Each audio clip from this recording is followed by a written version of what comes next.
Hi there, Courtney from the Rule Breakers Club with copywriting, business, and life advice for rebels with a cause.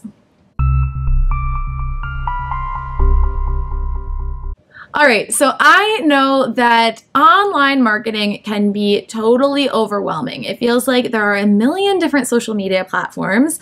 There's Facebook, there's your blog, there's Instagram and Twitter and Periscope and who knows what else because I'm probably not using it correctly.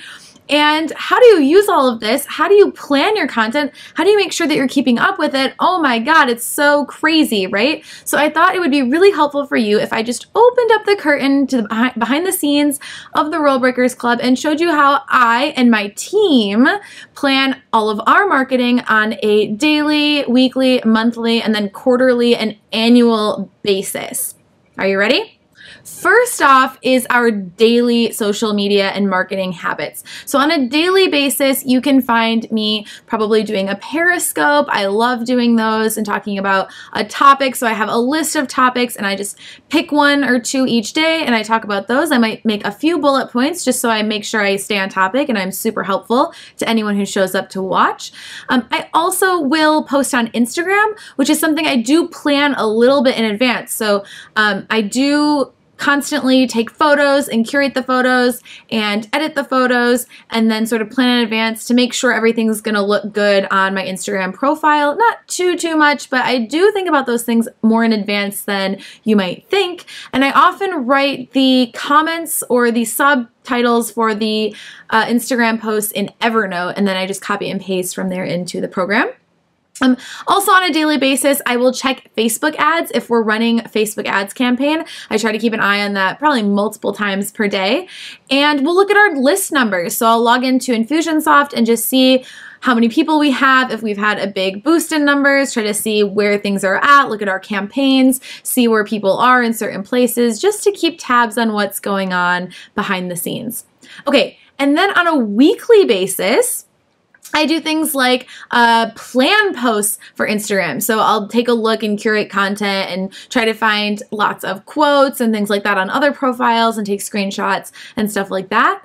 I will post on Facebook. So we do plan our social media in advance, about a month in advance, but I will go in and I'll add sort of spontaneous content to our Facebook profile. And I'll write some tweets maybe. I also will write email content. So if we have different emails going out each week, I tend to batch those once a week or once every couple of weeks.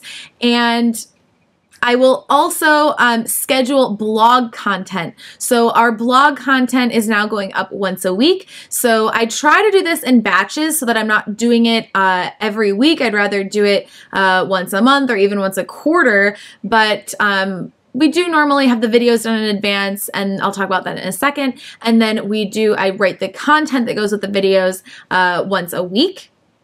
And then that's weekly. So on a monthly basis, we have our lovely VA schedule all of our social media content. So she curates all the quotes and content that we already have, goes through our archives, and she schedules all that stuff to go out on Facebook and Twitter. Another thing on a weekly basis we do is schedule a Facebook post to go out to promote that week's blog post. So now that we're doing video, we are playing with uploading the video to Facebook, but otherwise we upload the post to Facebook and let people come to the blog to watch the video, depending on where you're watching this right now. On a quarterly basis, we plan blog content. So I like to do blog content on a quarterly basis. I come up with topics. So here is actually a little list of blog topics for about 6 months. 1, 2, 3, 4, 5. Yeah, 6 months. Just topics. Then I go in and I make an outline. So I just do like 3 or 4 bullet points for each topic. And then I'll actually go through and flesh them out. Okay, what do I really want to say? What do I make sure that I get across in this post? And when I go to film, I just rehearse them once and then I come and I do a filming. It might take a couple of takes, but that's usually about it. We try to do everything in one shot. That's all done on a quarterly basis. So we batch all of that content. we plan out launches on a quarterly basis. So we like to look at, okay, what's coming up in the next quarter? If we're launching this, then what pieces do we need to start planning right now? What emails do we need to start writing? Because I like, again, to batch things as much as possible. And we will plan, again, any new email content for sales funnels that we have. So if I want to create more nurturing emails to nurture one of our products, then I'll go in and plan all of that on a quarterly basis. On a yearly basis, we review our marketing plans. So we try to say, okay, what's been working this year? What hasn't been working? And we probably do this on more than a yearly basis. It's an ongoing conversation, but to really formally do it and say, okay, is our social media marketing really effective, or are we wasting our time? And to see if we have new ideas to try to implement them and create systems for them, because systems are where this makes everything so efficient, and you can really remove yourself from that and have your team working on your social media and your marketing to do things on a regular basis. So that is our quarterly, daily, weekly, monthly, quarterly, yearly marketing habits. I would love for you to share your marketing habits with me. You can tweet me at CourtRJ, and I will see you next time. If you loved this video, please do go ahead and share it on Facebook or Twitter. We would love that, and I'll see you next week.